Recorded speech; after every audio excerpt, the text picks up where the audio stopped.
บรรยากาศนาตอนกลางเว้นครับพี่น้องครับเบาแห้งบ่ได้ครับยานเพิ่นตื่นยานเพิ่นบ่ลง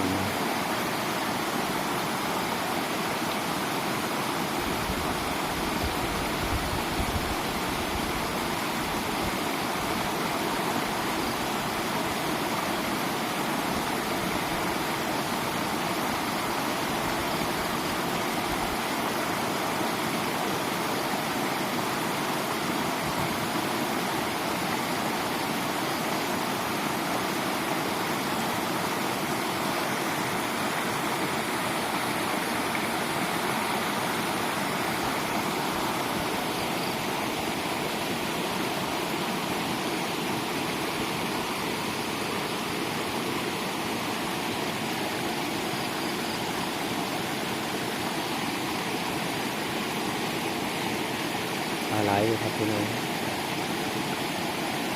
เบิ่งฟังคุณครับจังมั่นครับพี่น้องครับ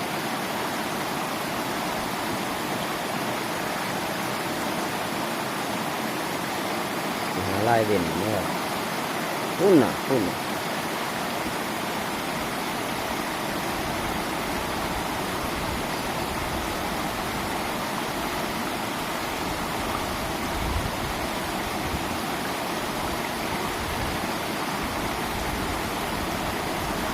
อ้าเอ้า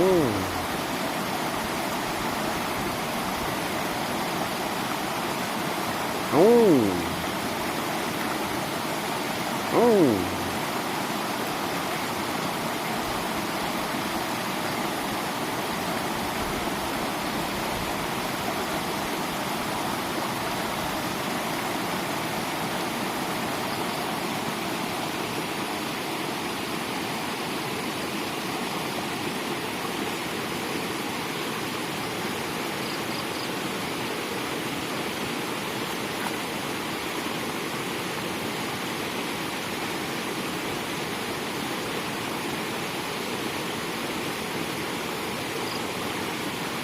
บรรยากาศที่พี่น้องหลายคนบ่เคยเห็นเลยครับ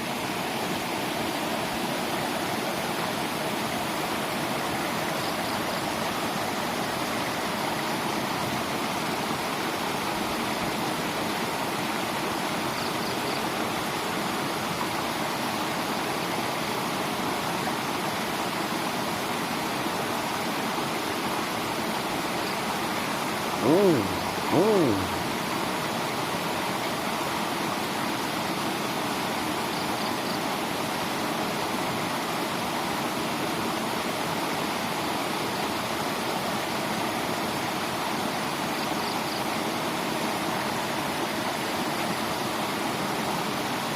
ขาบบรรยายเนาะครับพี่น้องครับโบเกงนะครับแต่ว่าแต่อยากนำเสนอนะครับ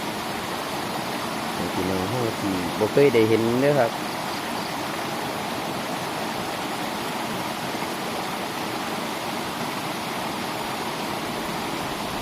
ก็สิบ่ลงง่ายครับเป็นเบิดทางไปพุ่นนะครับเป็นจังสิลงอืม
รยากาศนาลีนาต้อนครับ